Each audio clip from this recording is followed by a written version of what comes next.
કાલે મેં તમને અમુક પ્રશ્નો લખાવ્યા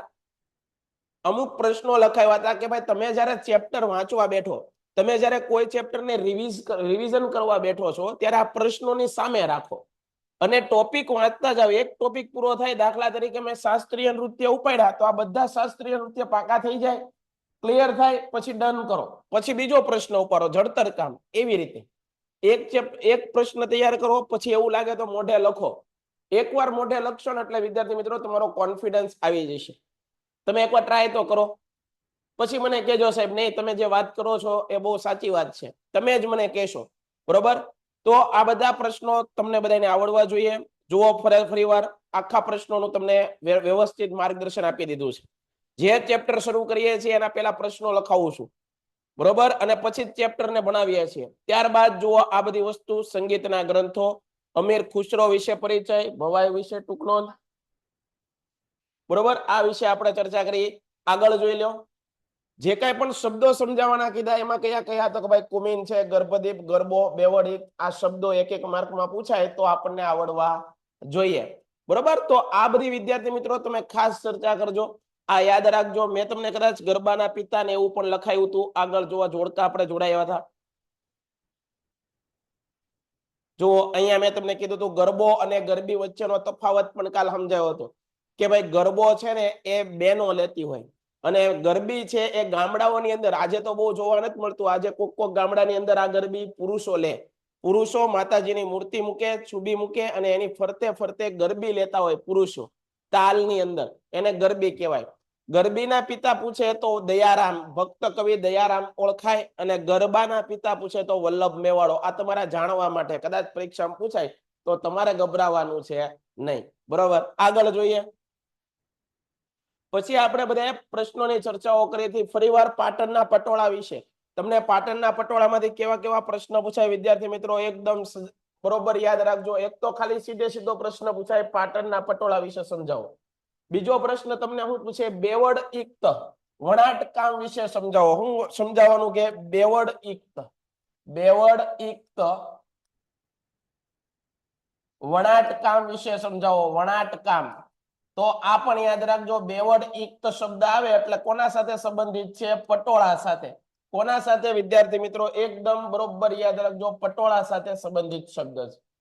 બીજી એક પાટણના પટોળા સાથે એક કહેવત સંકળાયેલી છે. કહેવત તમને બધાને યાદ રહેવી જોઈએ. પડી પટોળે ભાત ફાટે પણ ફીટે નહીં.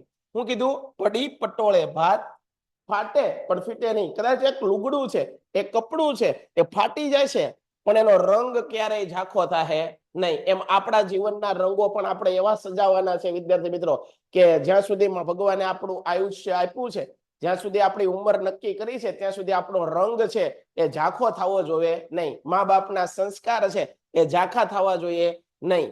આપણું જે સંસ્કારોનું જે આખું ભાથું આપણને મા બાપ તરફથી મળ્યું છે એને ક્યારેય કોઈ પણ જાતનો ડાઘ લગાડવાનો છે નહીં. આવું આપણામાં પણ એક કહેવાય ને કમિટમેન્ટ હોવું જોઈએ. બરોબર છે? આગળ તો આ વાત થઈ પાટણના પટોળા. આગળ જોઈએ. માનવ જીવન અને માટી કામ વચ્ચે ઘણો સંબંધ છે, તો એના વિશે પણ કાલ મેં તમને આખો પ્રશ્ન સમજાવ્યો હતો, માનવ જીવન અને માટી કામ વિશે. બરોબર? તો એ પણ તમને આવડવું જોઈએ, કારણ કે આપણું જીવન છે, આપણું શરીર છે, આપણો દેહ છે, આપણો બોડી છે, એ પંચ મહાભૂતોનું બનેલું છે. કેનું બનેલું છે? પંચ મહાભૂતોનું. જ્યારે માણસ શરીરનો દેહનો ત્યાગ કરે ત્યારે બધું માટીમાં ભળી જાય. બરોબર છે? બધું શું થઈ જાય? માટીમાં ભળી જાય. સમજાય છે? તો એ પણ વાત આપણે યાદ રાખવાની. માટી સાથે આપણો ગાઢ સંબંધ છે. આગળ જુઓ. પ્રાચીન ભારતમાં ચર્મ ઉદ્યોગનું મહત્વ, તો આમાં જોઈએ આપણે. ચીન ભારતમાં મૃત્યુ પામેલા જાનવરોના ચામડાના વિવિધ રીતે ઉપયોગ થતો. કૃષિ માટે કુવામાંથી પાણી કાઢવા માટે પહેલાના સમયમાં કુવા હતા અને કોસ હતા. કો એટલે કે બળદ છે ફરે, અને બળદ આમ ફરે એટલે અંદરથી પાણી બહાર નીકળતું, એને કોહ કહેવાતા. કોહ આવો શબ્દ વપરાતો.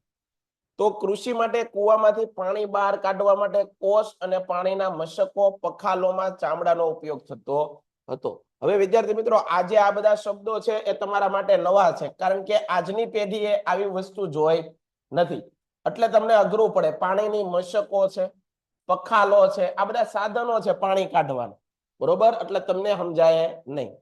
સંગીતના સાધન જેવા કે ઢોલ છે, આ વસ્તુ તો તમે જોઈ હશે, ઢોલ, નગારા, તબલા, ઢોલક વગેરે સાધનો તૈયાર કરવામાં ચામડાનો ઉપયોગ થતો. શેનો ઉપયોગ થતો? ચામડાનો ઉપયોગ થતો, યાદ રાખજો. લુહારની ધમણ, વિવિધ પ્રકારના પગરખા, જે આપણા જે શૂઝ આવે છે એ પગરખા, પ્રાણીઓને બાંધવાના ચામડાનો ઉપયોગ થતો હોય. પ્રાણીના મૃત્યુ પછી પરંપરાગત રીતે, હું કીધું, પ્રાણીના મૃત્યુ પછી પરંપરાગત રીતે ચામડું કમાવવા માટેની વિવિધ કામગીરી કરવામાં આવતી હતી. લડાઈમાં વપરાતી ઢાલ પણ ચામડાનો ઉપયોગ થતો હતો. હું કીધું? લડાઈમાં વપરાતી ઢાલમાં પણ શું થતો હતો? ચામડાનો ઉપયોગ થતો હતો. તો આપણે યાદ રાખશું. આગળ જોઈએ. પ્રાચીન ભારતની સંગીત કલા વિશે સમજૂતી આપો. હું કીધું? પ્રાચીન ભારતની સંગીત કલા વિશે તમે સમજૂતી આપો. તો આપણે આપી દઈએ. કોમેન્ટોની અંદર જોઈ લઉં એકવાર. કોઈ જાતનો પ્રશ્ન બીજો નથી ને? સર સરખું દેખાતું નથી. કેટલા જણાને સરખું નથી દેખાતું? એકવાર મને એ કોમેન્ટ કરો તો. સરખું કેટલા નથી દેખાતું? અહીંથી કોઈ જાતનો પ્રોબ્લેમ નથી એટલે કહું છું. બધા કે છે દેખાય છે. કીર્તિબેન કે છે નથી દેખાતું. બાકી ઓલમોસ્ટ બધા લોકો કે છે. ખુશી એક કે છે ક્લિયર દેખાય છે. મોટા ભાગના કે છે દેખાય છે. અને અહીંયાથી પણ ક્લિયર છે ભાઈ. તમે એકવાર મોબાઈલમાં થોડુંક ચેક કરી જુઓ. બાકી અહીંથી તો ક્લિયર છે. અહીંયા કોઈ પ્રોબ્લેમ નથી. બરોબર. ભારતની સંગીત કલા વિશે જણાવો તો જુઓ. ભારતની સંગીત સ્વર અને લય અને તાલની દ્રષ્ટિએ વિશ્વમાં અન્ય દેશોની સરખામણીમાં અલગ છે. શું છે? અલગ. આપણા 4 વેદો, એમાંથી એક વેદ હતો એ સામવેદ. તમને પરીક્ષામાં પૂછાય સામવેદ. આ સામવેદ છે ને વિદ્યાર્થી મિત્રો, સામવેદ એ સંગીતનો વેદ તરીકે ઓળખાય. શું કહેવાય? સંગીતનો વેદ. બરોબર યાદ રાખજો. અહીંથી પ્રશ્ન, સંગીતનો વેદ તરીકે કયા વેદને ઓળખવામાં આવે? સામવેદ. તમને પરીક્ષામાં પૂછાય કે સંગીતની ગંગોત્રી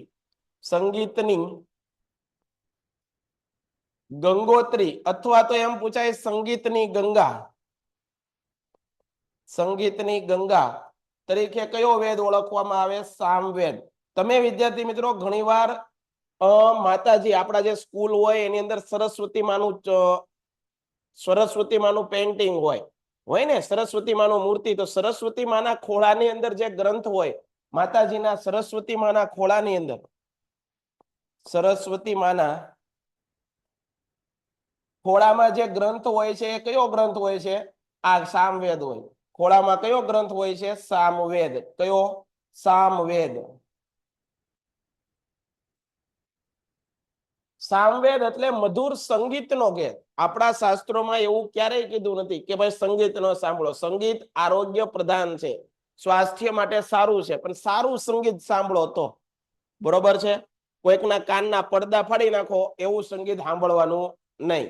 નુકસાન થાય એવું નહીં. આ એકવાર સ્ક્રીનશોટ પાડી લો. બરોબર, આ એકવાર સ્ક્રીનશોટ પાડી લો. સામવેદ, સંગીતની ગંગા, સંગીતની ગંગોત્રી, સંગીતનો વેદ તરીકે. સરસ્વતી માના ખોળાની અંદર જે પુસ્તક પડ્યું છે એ પુસ્તક કયું છે? સામવેદ. ક્લિયર છે? ડન છે? આગળ. આપણા 4 વેદો પૈકી સંગીતને લગતો વેદ સામવેદ ગણાય. તેની ઋચાઓ, સ્તુતિ ગીતો પણ સંગીત સાથે તાલબદ્ધ ગાવાની હોય છે. સંગીતમાં ગાયન અને વાદન બંનેનો સમાવેશ થાય. એટલે કે ગાવાનું મહત્વ છે એટલું જ સામે વાદનનું એટલે કે વગાડવાનું પણ મહત્વ છે. જો સુર અને તાલ બંને મેચ થાય તો મજા આવે. સામે વગાડવાના સાધનો પણ હોવા જોઈએ. તો સંગીતમાં ગાયન અને વાદન બંનેનો સમાવેશ થાય. સા, રે, ગ, મ, પ, ધ, ની એ સંગીતના મુખ્ય 7 સ્વર છે. સંગીતના મુખ્ય 5 રાગો છે. કયા કયા? શ્રી, દીપક, મેઘ, હિંડોળ અને ભૈરવી. ભગવાન શંકરના પંચમુખે ઉત્પન્ન થયેલા, ટૂંકમાં ભગવાનના મુખેથી ઉત્પન્ન થયા છે. યાદ રાખજો. પહેલો પ્રશ્ન મેં તમને એ કીધો કે સંગીતની ગંગા, સંગીતનો વેદ તરીકે કયો વેદ? સામવેદ. સરસ્વતી માતાના ખોળાની અંદર કયું પુસ્તક હોય? સામવેદ. સંગીતમાં રાગોની સંખ્યા કેટલી? રાગોની સંખ્યા કેટલી? તો તો કે ભાઈ રાગોની સંખ્યા 5. કયા કયા? શ્રી, દીપક, મેઘ, હિંડોળ અને ભૈરવી. આ ઉપરાંત સંગીતના મુખ્ય સ્વર કેટલા? સારેગમા પધની. બરોબર, યાદ રાખજો. શાસ્ત્રીય સંગીત અને લોક સંગીત એમ બે ભાગમાં. એક વસ્તુ એ યાદ રાખો કે ભારતીય સંગીત છે બે ભાગમાં. એક છે શાસ્ત્રીય. કેવું છે? શાસ્ત્રીય. શાસ્ત્રીય સંગીત. અને એક છે લોક સંગીત અથવા લોક નૃત્ય. આ બે વચ્ચેનો તફાવત વિદ્યાર્થી મિત્રો તમે બરોબર સમજી લો. હું જયારે ઓફલાઈનમાં ભણાવતો હોય ત્યારે તો સમજાવું જ છું. બરોબર સમજી લેજો. શાસ્ત્રીય સંગીત એટલે શું વિદ્યાર્થી મિત્રો? ખાસ યાદ રાખજો. શાસ્ત્રીય નૃત્ય એટલે શું છે? એમાં પરફેક્ટલી એના રિયાઝ કરવું પડે, એની પ્રેક્ટિસ કરવી પડે, સારા એવા ગુરુ પાસે જઈ અને શીખવું પડે, એના નિયમો હોય, બરોબર છે, એના રૂલ્સ એન્ડ રેગ્યુલેશન હોય. એ આડેધડ ન કરાય, ગમે ત્યારે ન કરાય, એના નિયમ હોય અને પરફેક્ટ રિયાઝ માંગે. રિયાઝનો મતલબ શું? પ્રેક્ટિસ માંગે. જ્યારે લોક નૃત્ય શું છે? જેઠાલાલમાં દયા છે એ ગરબા વાગે અને દયા જેમ ઠેકડા મારવા મળે, એ લોક નૃત્ય. આપણે પણ આપણા સોસાયટીમાં રહેતા હોય ને વચ્ચેથી ડીજે નીકળે તો નાના બાળકો કેમ ઠેકડા મારવા મળે, તો એ બધા લોક નૃત્ય. બરોબર છે. લોક નૃત્યની અંદર માણસને મોજ આવે એવા નૃત્ય કરે. બરોબર, એ બધા લોક નૃત્ય. એમાં કોઈ જાતના નિયમો હોય નહીં. એમાં ખાલી ને ખાલી અખંડ આનંદ હોય. શું હોય? આનંદ. બરોબર, મજા કરો, મજા કરો. પણ આમાં તો પરફેક્ટ ગુરુ પાસે શીખવું પડે. શાસ્ત્રીય નૃત્ય કયા કયા છે, બધી વસ્તુ તમને આવડવી જોઈએ. આગળ ભણીએ આપણે. નીચે આપેલા શબ્દોનો પરિચય આપો. કુમીન. કુમીન શબ્દનો પરિચય આપવાનો કીધો છે. બરોબર, કુમીન શબ્દનો આપણે પરિચય આપીએ. કુમીન મેં હમણાં જ તમને અગાઉના ચેપ્ટરમાં અગાઉના પ્રશ્નો લખાવ્યા ત્યારે મેં આ વસ્તુ કીધી હતી કે ભાઈ કુમીન શું છે. તો આ પ્રશ્ન વિદ્યાર્થી મિત્રો પૂછાય છે પરીક્ષામાં. બરોબર, તમે સમજી લો. મણિપુર નૃત્ય કરતી વખતે જે મહિલા છે, જે સ્ત્રી પાત્ર ભજવે છે, એ મહિલા એ પોતાની કમરે પટ્ટો બાંધી, લીલા ઘેરદાર ચણિયો પહેરી અને જે નૃત્ય કરે છે, જે પટ્ટો બાંધે છે, ઘેરદાર પટ્ટો, એને શું કહેવાય છે? કુમીન કહેવાય છે. શું કહેવાય છે? કુમીન કહેવાય છે. બીજી વસ્તુ ગરબા. ગરબો શબ્દ સમજાવો. 1 માર્કમાં પ્રશ્ન પૂછાય તો સમજવાનો. ગરબો શબ્દ ગર્ભદીપ પરથી ઉતરી આવ્યો. વિદ્યાર્થી મિત્રો એકદમ સમજવા જેવી વસ્તુ. તમને બધા પરીક્ષામાં આવું પૂછાવાનું છે. કોઈ પણ જાતનો ડર રાખ્યા વિના જેટલું કરાવવું એટલું કરો એટલે પૂરું થઈ ગયું. આગળ. ગર્ભદીપ શબ્દ પરથી આ ગરબો શબ્દ ઉતરી આવ્યો. કયા શબ્દ ઉપરથી? શબ્દ યાદ રાખજો, ગર્ભદીપ. એનો અર્થ શું થાય? એક માટીનો ઘડો હોય, એને કાણા કાણા વાળો હોય અને એની અંદર દીવો. જો ઘડાને કોરાવીને કોતરાવીને, ઘડાને કાણા વાળો કોતરાવીને એમાં દીવો મૂકવામાં આવે અને ચોમેર તેની માથે મૂકી અને ગોળાકાર નૃત્ય કરવું, એને ગરબો કહેવાય. શું કહેવાય? ગરબો કહેવાય. યાદ રાખજો. આગળ. શાસ્ત્રકારોએ ભવાઈને ભાવ પ્રધાન નાટકો કીધા છે. પેલાના સમયમાં વિદ્યાર્થી મિત્રો કોઈ જાતના સોશિયલ મીડિયા નહોતા. લોકો કામથી થાક્યા હોય, આજે આપણે કામ કરીને થાકીએ છીએ તો આપણે પણ ઘડી થોડોક સમય માટે મનોરંજન માટે, થોડાક મગજને ફ્રેશ કરવા માટે આપણે પણ સોશિયલ મીડિયાનો જનરલી ઉપયોગ કરતા હોઈએ છીએ. પણ પહેલાના સમયમાં આવું કશું હતું નહીં. એટલે શું કરતા? ગામડામાં જે ગ્રામ પંચાયતના જે સરપંચ હોય, તો સરપંચ આગળ આ બધા ભવાઈના નાટક ભજવનાર મંડળીઓ આવે અને પરમિશન માંગે. શું માંગે? પરમિશન. ત્યારે તો પૈસાનું એટલું બધું લેવડ દેવડો હતી નહીં ભાઈ. પરમિશન માંગે. ભવાઈનો મુખ્ય નાયક હોય એ પરમિશન માંગે. કોની? ગામડાનો જે મુખી અથવા સરપંચ હોય એની, કે ભાઈ અમારે તમારા ગામની અંદર 7 દિવસ કે 8 દિવસ રોકાવું છે અને દરરોજ અમે રાત્રે આવી ભવાઈના અલગ અલગ નાટકો ભજવશું.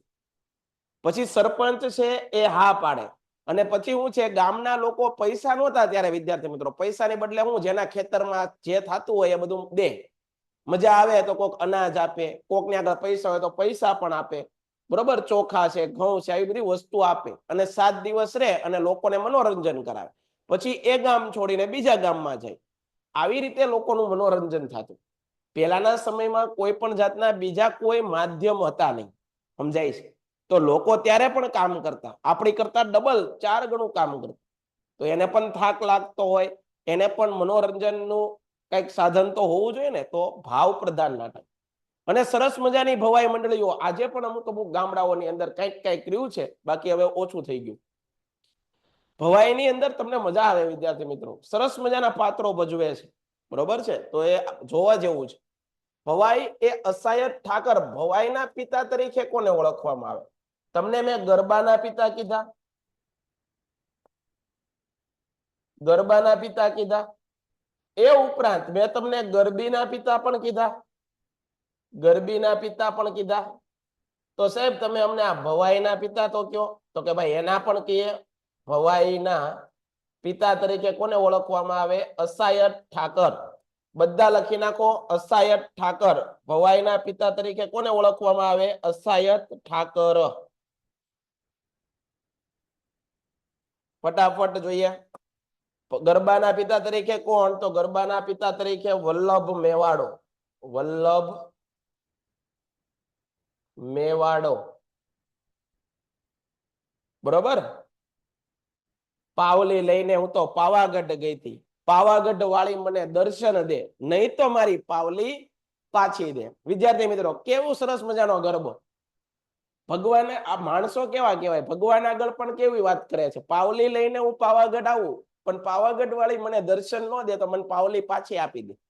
આવો ગરબો ગાયો હતો વલ્લભ મેવાડો. ઘણા બધા ગરબાઓનું નિર્માણ કર્યું હતું વલ્લભ મેવાડે. આ ગરબો એનો છે, એટલે મેં આયા તમને સંભળાયો, બરોબર? ગરબાના પિતા, ગરબીના પિતા તરીકે ભક્ત કવિ દયારામ, એને ભક્ત કવિ કીધા, ભક્ત કવિ દયારામ.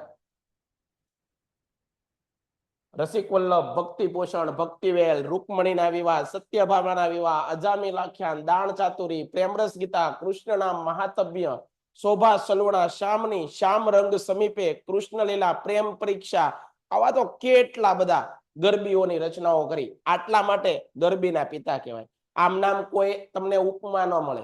એના માટે મહેનત કરવી પડે, એના માટે પુરુષાર્થ કરવો પડે, એના માટે સંઘર્ષ કરવો પડે, બરોબર? ત્યારે આ બધી વસ્તુ મળતી હોય છે. તો ગરબીના પિતા, ભવાઈના પિતા તરીકે કોને ઓળખવામાં આવે? અસાયત ઠાકર. અસાયત ઠાકર, બરાબર વિદ્યાર્થી મિત્રો બધા યાદ રાખજો. કોમેન્ટમાં હું અત્યારે કોઈની ધ્યાન નહીં દઉં, કારણ કે મારે તમને ભણાવવાનું થાય છે. અત્યારે આપણે આમાં ધ્યાન આપીએ. ગરબાના પિતા, ગરબીના પિતા અને ભવાઈના પિતા તરીકે અસાયત ઠાકર. આગળ જોઈએ. ભવાઈના વિષય વસ્તુમાં સામાજિક કુરિવાજોના પ્રકારને પણ સમાવવામાં આવ્યો છે. ભવાઈ ભજવનાર, ભવાઈ અને ભૂંગળ વગાડી માતાજીની સ્તુતિ. કોઈ પણ કાર્યની શરૂઆત થાય તો ભગવાનને આપણે યાદ કરતા હોઈએ છીએ, બરોબર છે? તો એવી રીતે ભવાઈની શરૂઆત પણ માતાજીને ભૂંગળ વગાડી માતાજીને ભગવાનને પ્રાર્થના કરી અને કાર્ય આદરવામાં આવતું હોય છે. ભવાઈ ભજવનાર ભવૈયાઓ ભૂંગળ વગાડીને સ્તુતિ કરે. સસ્તા ખર્ચ લોક શિક્ષણ સાથે મનોરંજન કરવા સોલંકી યુગમાં આ નાટ્ય કલાને પ્રોત્સાહન મળ્યું. સોલંકી યુગને ગુજરાતનો સુવર્ણ યુગ એટલા માટે જ કહેવામાં આવે છે, કારણ કે તેને પાટણના પટોળા બનાવનારને પણ પ્રોત્સાહન આપ્યું હતું. લોકોને પ્રોત્સાહન આપતા હોય, જે લોકો બીજા લોકોને પ્રોત્સાહન આપે અને દુનિયા યાદ રાખે. જુઓ, સોલંકી વંશને આજે તમે બધા યાદ રાખો છો. ગુજરાતની અંદર ઘણા બધા વંશો આવ્યા, પણ સોલંકી વંશને કેમ તમે યાદ રાખો છો ભાઈ? સોલંકી વંશને કેમ તમે યાદ કરો છો? કારણ કે એને પ્રજા માટે કંઈક કર્યું. તમે કોઈકના માટે કરો તો દુનિયા તમને યાદ રાખે. તમે કંઈ ન કરો અને દુનિયાને નડવાનું કામ કરો તો એવા તો કેટલા લોકો કાગડા કૂતરાના મોતે મરીને વયા ગયા છે, આ સમાજમાંથી, આ દુનિયામાંથી, આ જગતમાંથી. દુનિયાએ કોઈની કદર નથી કરી. દુનિયાએ એવા જ માણસોની કદર કરી છે જેણે કંઈક સમાજને ઉપયોગી બન્યો છે, જેણે કોઈકના માટે કામ આવ્યો છે, દેશ માટે ખપી ગયો છે, દેશ માટે સમર્પિત થયો છે. એવા લોકોને આ સમાજે, આ દુનિયાએ, આ જગતે યાદ કર્યા છે. તો તમે પણ આવું કંઈક કાર્ય કરશો તો લોકો યાદ કરશે, બરોબર છે? આજે ભગતસિંહને આપણે બધા યાદ કરીએ છીએ, મહાત્મા ગાંધી, સરદાર વલ્લભભાઈ પટેલ, ગૌતમ બુદ્ધ, મહાવીર સ્વામી જેવા મહાનુભાવોને આજે આપણે યાદ કરીએ છીએ. કેમ? કારણ કે વિશ્વને, દુનિયાને, જગતને એક રસ્તો ચીંધ્યો. બધાથી કંઈક અલગ રસ્તે હાલ્યા, એટલે આજે આપણે યાદ કરીએ છીએ, બરોબર છે? યાદ રાખજો. આગળ ગુજરાતમાં સોલંકી યુગના સમયગાળામાં પાટણના પટોળા જગતભરમાં વિખ્યાત બન્યા. શા માટે? ગુજરાતમાં સોલંકી યુગના સુવર્ણકાળ દરમિયાન તે વખતની રાજધાની પાટણમાં અનેક કારીગરો જે સાળવીઓ હતા આવીને સ્થિર થયા. તેમની આવડત અને કૌશલ્યને લીધે પાટણના પટોળા જગ પ્રસિદ્ધ થયા. ગુજરાતમાં ગરબા ગરબી રાસ વિશે માહિતી આપો. ગરબો શબ્દ ગર્ભદીપ પરથી ઉતરી આવ્યો. એક ઘડો હોય એટલે માટીનો ઘડો હોય એને કોતરાવીને કાણા પાડી અને વચ્ચે દીપ મૂકવામાં આવે અને બેનો માથે મૂકી અને ફરતે ફરતે નૃત્ય કરે એને ગરબો કહેવાય. ગરબી એટલે ગુજરાતમાં મધુરબ જમક અને ઝબકારા વિહળતા ગુજરાતની નારી સંગીત. રાસ એટલે ગોળાકાર ફરતા ફરતા નૃત્ય સાથે ગાવું એને રાસ કહેવાય.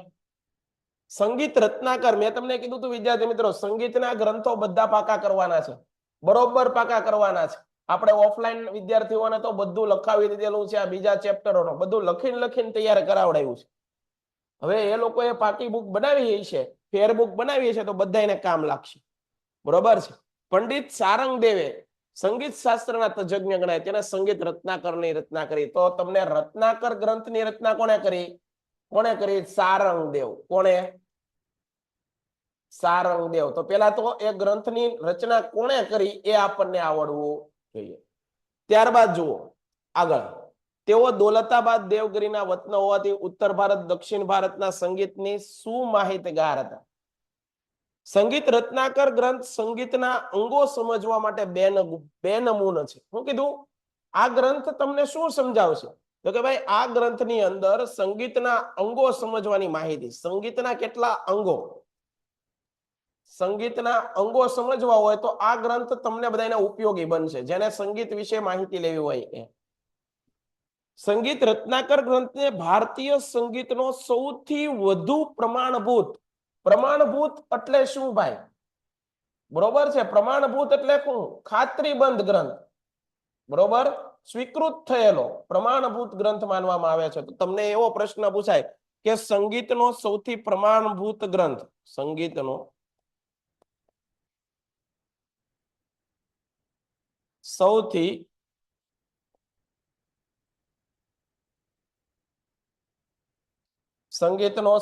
પ્રમાણભૂત ગ્રંથ કયો ભાઈ?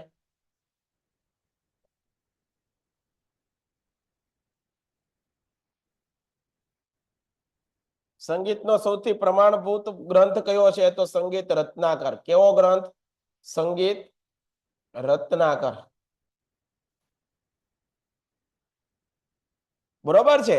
તેની ગણના પંડિત વિષ્ણુ નારાયણ ભાતખંડે એવું કીધું હતું. આ સંગીતનો સૌથી પ્રમાણભૂત ગ્રંથ છે એવું કોણે સૌપ્રથમ કીધું હતું? વિષ્ણુ નારાયણ ભાતખંડે. તો આ યાદ રાખજો. કયા ગ્રંથને સંગીતનો સૌથી પ્રમાણભૂત ગ્રંથ ગણાયો? વિષ્ણુ નારાયણ ભાતખંડ. વિષ્ણુ નારાયણ ભાતખંડ.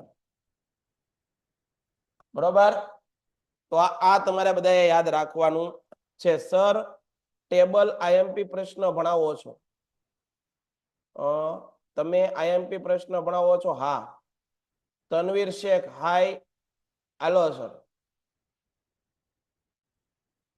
આપણે તમને અગત્યના પ્રશ્નોની ચર્ચા કરું છું. વારે વારે બધા વિદ્યાર્થીઓને એક કરબદ્ધ પ્રાર્થના કરીને હું તમને કહું છું કે જે કાંઈ પણ અત્યારે જે લેક્ચર તમને વિદ્યાપથના મળે છે એની અંદર કોઈ પણ બીજી આડી અવળી બકવાસ કરવામાં આવતી નથી. જે કાંઈ પણ પરીક્ષામાં પૂછાયું છે અને પૂછાશે એની જ ચર્ચા કરીએ છીએ. એટલે વારે વારે આઈએમપી આવું કોઈ પ્રશ્ન હવે પૂછતા નહીં. વર્ષોના અનુભવનાથી જે કાંઈ પણ પ્રશ્નો તમારી બોર્ડની એક્ઝામમાં આવે છે એ જ પ્રશ્નોની અહીંયા ચર્ચા છે.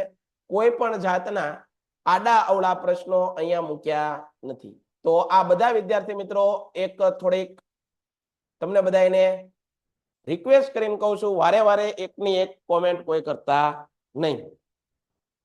તમારા માટે કામનું છે એટલે જ તમને કહીએ છીએ. બરોબર. આગળ, નાટ્ય કલામાં તમામ કલાઓનો સમન્વય છે, સમજાવો. આ પરીક્ષામાં પૂછાઈ ગયેલો છે. નાટ્ય કલામાં તમામ કલાનો સમન્વય હોવાનું વર્ણન કરતા ભરતમુનિ જણાવે છે કે એવી કોઈ શાસ્ત્ર નથી. આ વાત રાખજો, વિધાન પરીક્ષામાં પૂછાય. વિધાન, આ વિધાન ઉપરથી 2 માર્કનો પ્રશ્ન પૂછી નાખે. એવું કોઈ શાસ્ત્ર નથી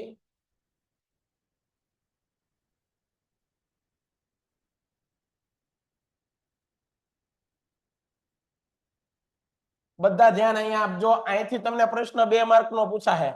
કેવું પૂછાય જુઓ.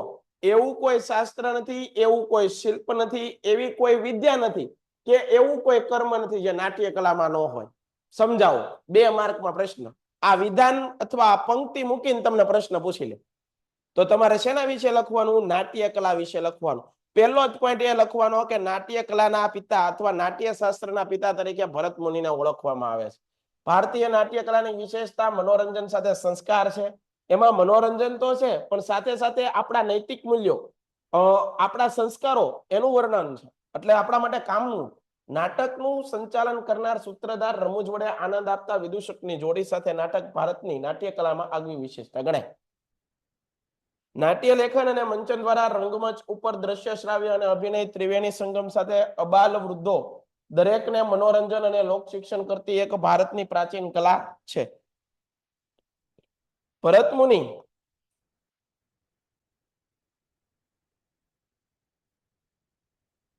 મુનિએ રચેલું નાટ્યશાસ્ત્ર કલા ક્ષેત્રે પ્રચલિત. આમ ભરત મુનિ રચિત પ્રથમ નાટકનું નામ, જો આ પ્રશ્ન પૂછાયો, દેવાસુર સંગ્રામ નાટક કોનું છે? અહીંથી પ્રશ્ન વિદ્યાર્થી મિત્રો હમણાં જ મેં પેપર કાઢ્યું, એમાં પૂછ્યો હતો કે દેવાસુર સંગ્રામ નામનું નાટક ક્યાંથી, કોનું છે? કોનું છે? ભરત મુનિનું. કોનું છે? ભરત મુનિ. આ ભરત મુનિનું પ્રથમ, આ ભરત મુનિનું એક છે નાટ્ય શાસ્ત્ર, ભરત મુનિનું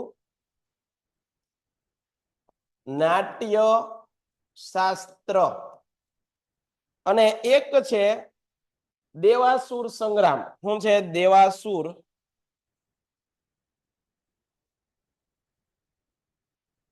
સંગ્રામ. આ બંને યાદ રાખજો. નાટ્ય શાસ્ત્રના પિતા તરીકે ભરત મુનિ, ભરત મુનિનું નાટ્ય શાસ્ત્ર, દેવાસુર સંગ્રામ, આ એની રચનાઓ છે. કેની છે? એની રચનાઓ છે. હજી આગળ આપણે, હું તમને અહીંયા લખાવી દઉં એક વસ્તુ.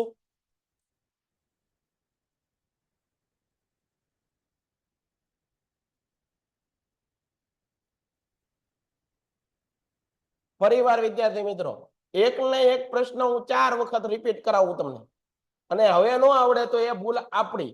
પહેલી વસ્તુ, ગરબીના પિતા. ગરબીના પિતા બરોબર. કોણ? એ તમે કહો મને. આગળ ભણો. ગરબાના પિતા. ગરબાના પિતા. ત્યારબાદ ભવાઈના પિતા તરીકે કોને ઓળખવામાં આવે છે? ભવાઈના પિતા તરીકે કોને ઓળખવામાં આવે છે? આગળ જોઈએ. જુઓ, બધાના પ્રશ્નો જુઓ. ગરબીના પિતા તરીકે કોને ઓળખવામાં આવે? ગરબીના પિતા તરીકે તો કે ભાઈ ભક્ત કવિ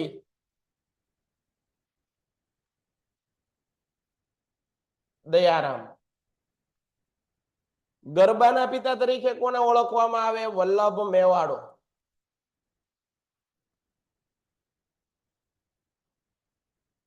ભવાઈના પિતા તરીકે કોને ઓળખવામાં આવે? અસાયત ઠાકર.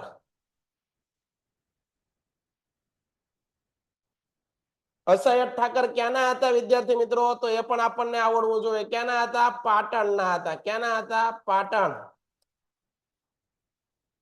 એના પ્રખ્યાત ભવાઈ વેશ કયા છે? તો કે ભાઈ રામદેવ પીરનો વેશ. રામદેવ પીરનો ભવાઈ વેશ,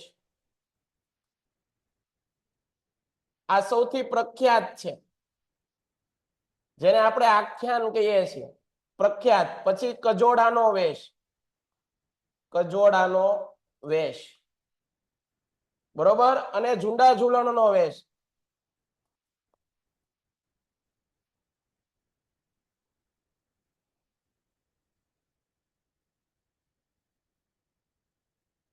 ઝુંડા ઝૂલણનો ભવાઈ વેશ બરોબર. આગળ જુઓ. ભવાઈના પિતા પછી ક્યાં આવે? આગળની વાત. ભવાઈના પિતા પછી નાટ્ય કલાના પિતા, નાટ્ય શાસ્ત્રના પિતા, નાટ્ય કલા.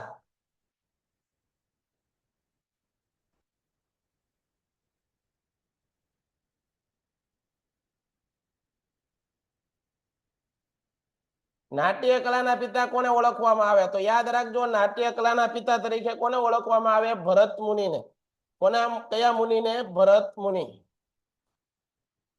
આ ભરત મુનિનું એક નાટક છે, એને કહેવાય નાટ્ય શાસ્ત્ર. આ નાટ્યશાસ્ત્ર ગ્રંથની રચના કરી કોણે? ભરત મુનિએ નાટ્યશાસ્ત્ર નામના ગ્રંથ ની રચના કરી.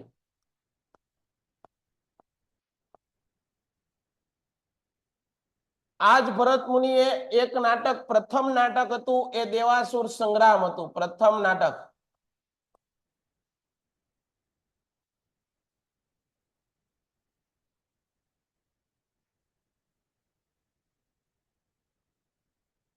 તો વિદ્યાર્થી મિત્રો આટલી વસ્તુ આપણે ભણ્યા હોઈએ અને પછી જો આપણને ન આવડે તો એ ફોલ્ટ આપણો ગણાય.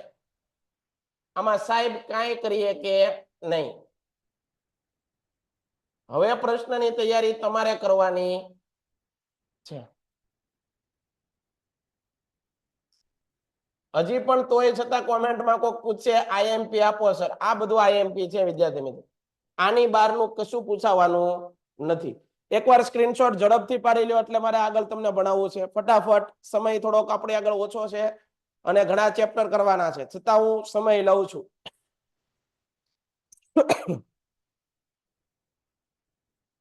ફટાફટ એકવાર સ્ક્રીનશોટ પાડો. હાલો, પાડી ગયો, આગળ વધીએ. તો આ વાત કરી આપણે નાટ્ય કલા વિશે. આગળ જોઈ લઈએ હવે ભરતનાટ્યમ નૃત્ય કલાની સમજૂતી. જો વિદ્યાર્થી મિત્રો શાસ્ત્રીય નૃત્ય આવી ગયા, ભરતનાટ્યમ નૃત્ય કલાની સમજૂતી આપો. આ પ્રશ્ન તમને આવડવો જોઈએ, પરીક્ષામાં તમને પૂછાવાનો છે. શાસ્ત્રીય નૃત્યમાંથી કોઈ પણ એક નૃત્ય તમને મૂકી દે. નૃત્ય શબ્દની વ્યુત્પત્તિ મૂળ સંસ્કૃત શબ્દના નૃત પરથી ઉતરી આવ્યો. નૃત્ય તાલ અને લય સૌંદર્યની અનુભૂતિ કરાવે. નૃત્ય કલાના આદિદેવ ભગવાન નટરાજ છે. આ પ્રશ્ન પૂછાય છે. નૃત્ય કલાના આદિદેવ તરીકે કોને ઓળખવામાં આવે? ભગવાન નટરાજને. કોને ઓળખવામાં આવે છે? ભગવાન નટરાજ ને માનવામાં આવે છે. બરોબર યાદ રાખજો. પૃથ્વીઓમાં નૃત્ય કલા શીખવા માટે સ્વર્ગમાંથી આ નૃત્યને લાવ્યા હતા. કોણ? ભગવાન શંકર. ભારતીય શાસ્ત્રીય નૃત્યમાં કયા કયા નૃત્ય આવે છે એ જુઓ. અહીંથી પ્રશ્ન તમને આવડી જાય. ભારતીય શાસ્ત્રીય નૃત્યની અંદર કયા કયા નૃત્ય છે? બરોબર જોજો.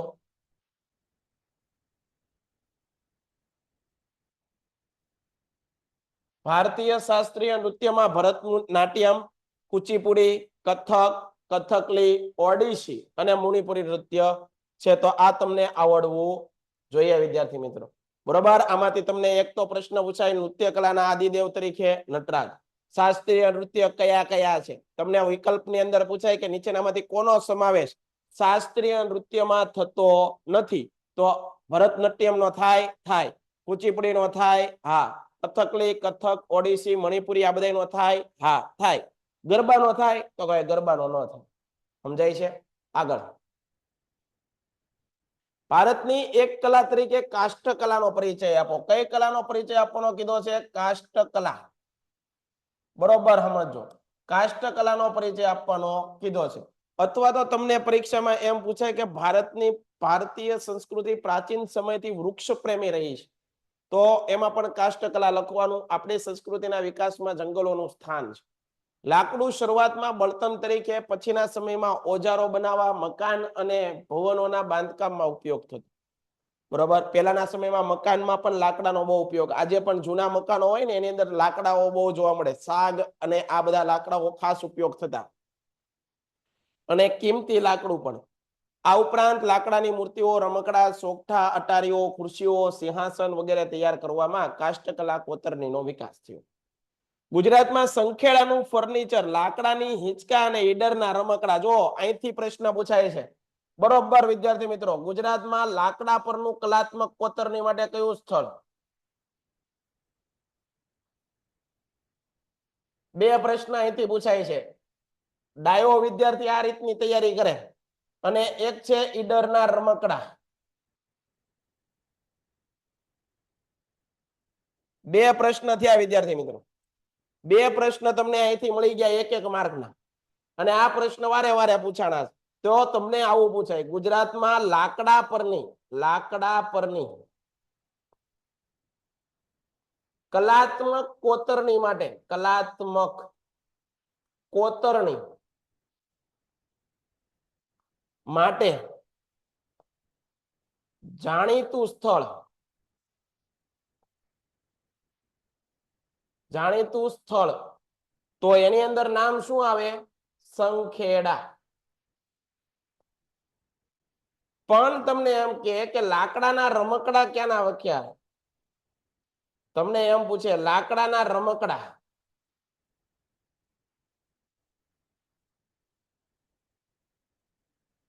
રમકડા માટે જાણીતું સ્થળ.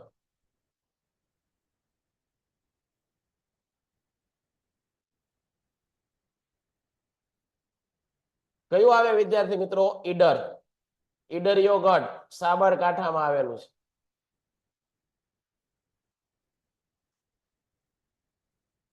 સફળ વિદ્યાર્થીઓ ની મહેનત આવી હોય છે ત્યારે એ લોકો બધા વિદ્યાર્થીઓ કરતા થોડાક વધારે માર્ક લાવતા હોય અને પરિણામે તે પોતાનું રિઝલ્ટ અને રેન્કર બનતા હોય છે. બરોબર છે? પરિણામે તે શું બનતા હોય છે? રેન્કર બનતા હોય છે. એની બુકની અંદર આવા નાના નાના પોઈન્ટ લખેલા હોય. જ્યારે ક્લાસરૂમની અંદર સાહેબ ભણાવતા હોય ત્યારે વાતો કરવાની કે બીજે બધે ધ્યાન લગાડવાની જગ્યાએ આવી વસ્તુમાં લગાડ્યું હોય, આના કારણે ટોપર બનતા હોય. ખરેખર ટીપે ટીપે સરોવર ભણવાનું હોય. થોડી થોડી મહેનત કરતા જાઓ દરરોજ. તમે તમારી મહેનત કન્સિસ્ટન્સી રાખો. બરોબર છે? ગેપ ન લ્યો અને સખત ધીમે ધીમે મહેનત કરતા જાઓ તો આપણે એકવાર આપણે જે ધાર્યું પરિણામ છે એ લાવવામાં સફળ બનશું. તો આ વસ્તુ તમે યાદ રાખજો. બે પ્રશ્ન મુદ્દા યાદ રાખવાના. આગળ જોઈએ. ગુજરાતમાં આદિવાસી નૃત્યો વિશે સમજૂતી આપો. આપેલા ચિત્ર આદિવાસી નૃત્ય કલાના. ગુજરાતમાં આદિવાસી નૃત્યો હોળી અને અન્ય તહેવારો, લગ્ન, ધાર્મિક પ્રસંગે આ મેળાઓ કરવામાં આવતો. આદિવાસી નૃત્ય વર્તુળાકારે ફરતા ફરતા ઢોલ રૂઢી મુજબના મંજીરા, થાબી, તૂર, પાવરી, તંબુરા આ બધા એના વાજિંત્રો છે. શું છે? વાજિંત્રો, વાદ્ય છે. એના દ્વારા સ્થાનિક બોલીમાં એ લોકોના પ્રદેશની બોલી હોય એના પ્રમાણેના કપડા હોય, આભૂષણો પહેરી અને એ લોકો મજા આવે એ રીતે નૃત્ય કરતા હોય. આમાં કોઈ નિયમ હોય નહીં. આ કોઈ શાસ્ત્રીય નૃત્યની જેમ એમાં નિયમ હોય નહીં. મજા કરવાની હોય ખાલી.